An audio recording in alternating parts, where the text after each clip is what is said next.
स्वागत है। आज हम एक खास नाम पर बात करने वाले हैं, यासीन। हमारे पास जो जानकारी है उसके मुताबिक ये अरबी जुबान का नाम है और इस्लामी तहजीब में इसका एक बहुत ही अहम मुकाम है। तो चलिए आज इसी पर थोड़ी गहराई से बात करते हैं। सबसे पहले इसका मतलब क्या है?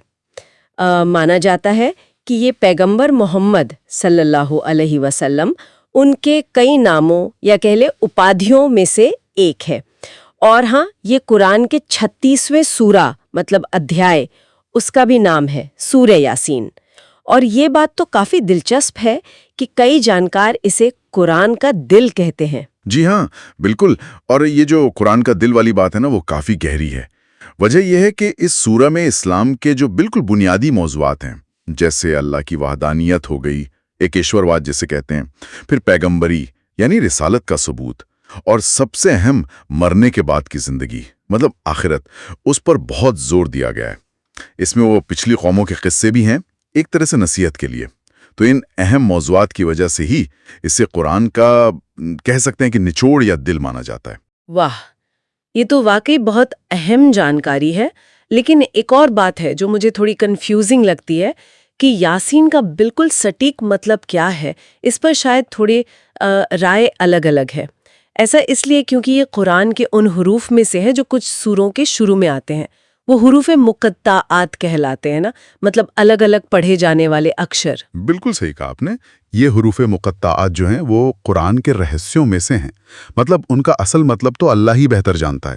फिर भी हाँ, कुछ मुफस्सिरों ने मतलब व्याख्याकारों ने अंदाज़ा लगाया है कि यासीन का मतलब हो सकता है ए इंसान, या फिर ख़ास तौर पर पैगंबर मोहम्मद को मुखातिब करते हुए, जैसे ए इंसानों के सरदार या ए रसूलों के सरदार। पर हाँ, ये बस व्याख्याएं हैं, कोई एकदम पक्की बात नहीं कह सकता। लेकिन इस अनिश्चितता से नाम का रुतबा कम नहीं होता। तो मतलब इसकी मीनिंग थोड़ी रहस्यमयी होने के बावजूद सूरह यासीन और इस नाम का इस्लाम में बहुत ज्यादा एहतराम है। यकीनन यकीनन सूरह यासीन को बहुत बहुत बरकत वाला माना जाता है। आपने देखा होगा, इसे अक्सर मुश्किल वक्त में पढ़ते हैं, या किसी बीमार के लिए दुआ करते वक्त, या फिर मरहूम की रूह को सुकून पहुंचाने के लिए भी पढ़ा जाता है। इससे हिफाजत और अल्लाह की रहमत मिलने की उम्मीद रखी जाती है। तो इसी गहरे रूहानी जुड़ाव की वजह से माँ बाप अपने बच्चे का नाम यासीन रखते हैं। ये एक तरह की दिली ख्वाहिश होती है कि बच्चा कुरान की तालीमात से और पैगंबर साहब के अच्छे सिफात से जुड़ा रहे। हाँ, ये बात समझ आती है कि क्यों ये नाम इतना मायने रखता है। अच्छा, अगर इसके चलन की बात करें तो यासीन दुनिया भर के मुसलमानों में काफी पॉपुलर नाम है ना? खासकर जैसे अरब मुल्कों में या दक्षिण एशिया, अफ्रीका, इन जगहों पर मुस्लिम तबकों में ये बहुत आम है। हाँ हाँ, बिल्कुल। ये बहुत कॉमन नाम है और आपको इसके कई रूप भी मिलेंगे। स्पेलिंग अलग अलग हो सकती है, जैसे यासीन या फिर यासीन, यासिन, इस तरह से। ज्यादातर तो ये लड़कों का ही नाम होता है। वैसे एक मिलता जुलता नाम यासिर भी है, पर उसका मतलब अलग है। वो आसान या खुशहाल के मायने में आता है। यासीन अलग है। और अगर हम मतलब सांस्कृतिक नजरिए से देखें तो परिवार क्यों चुनते हैं ये नाम? खास वजहें क्या होती हैं? तो जैसा हमने अभी बात की, पैगंबर मोहम्मद सल्लल्लाहु अलैहि वसल्लम के एहतराम में, उनके सम्मान में, और कुरान से अपनी मोहब्बत जाहिर करने के लिए भी ये बहुत बड़ी वजह है। दूसरे, इस नाम की जो आवाज़ है उसमें एक मिठास है, एक रूहानियत सी महसूस होती है, वो लोगों को बहुत पसंद आती है। और एक दिलचस्प बात यह भी है कि कुछ ऐसी सांस्कृतिक रिवायतें भी हैं जो शायद सीधे तौर पर इस्लामी तालीम ना हो, जहां यासीन नाम को इल्म यानी ज्ञान, रहमदिली और लीडरशिप जैसी अच्छी खूबियों से जोड़ा जाता है। यहाँ तक कि कुछ लोग अबजद के हिसाब किताब से भी इसके हरूफ के जो नंबर होते हैं उनको भी अहमियत देते हैं। वो एक अलग पहलू है। अच्छा, यानी धार्मिक अहमियत तो है ही, साथ में ये सांस्कृतिक पहलू भी जुड़े हुए हैं।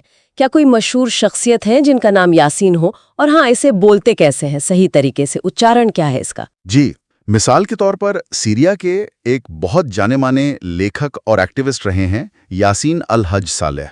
उनका नाम काफी मशहूर है। जहां तक उच्चारण की बात है तो अरबी में इसे यासीन कहते हैं। या को थोड़ा खींचते हैं और सीन पर जोर देते हैं, और स की आवाज नरम होती है, सीन। अब जाहिर है गैर अरबी बोलने वाले जो इलाके हैं वहां लोग अपने लहजे के हिसाब से थोड़ा बहुत फर्क के साथ बोलते हैं, जैसे यासिन या यासीन, पर सही अरबी तलफ़ुज़ यासीन है। तो कुल मिलाकर ये बात एकदम साफ है कि यासीन सिर्फ एक नाम नहीं है, ये पैगंबर मोहम्मद सल्लल्लाहु अलैहि वसल्लम से एक निस्बत है, कुरान के दिल यानी सूरह यासीन से एक गहरा ताल्लुक है और इसके साथ एक रूहानियत, एक सांस्कृतिक इज्जत जुड़ी हुई है। वाकई एक ऐसा नाम जो दुनिया भर में लाखों लोगों की पहचान का हिस्सा है। बिल्कुल सही कहा आपने। और ये हमें सोचने पर मजबूर करता है ना कि नाम जो होते हैं वो अपने लफ्जी मतलब से कहीं ज्यादा गहरे मानी रखते हैं। वो हमारी तहजीब, हमारी आस्था, हमारी पहचान, इन सब का बोझ उठाते हैं। और जिस तरह से मजहबी किताबों का या मजहबी शख्सियातों का एहतराम नामों के चुनाव पर असर डालता है, वो वाकई गौर करने लायक चीज़ है। ये एक गहरा रिश्ता है जिस पर सोचा जा सकता है।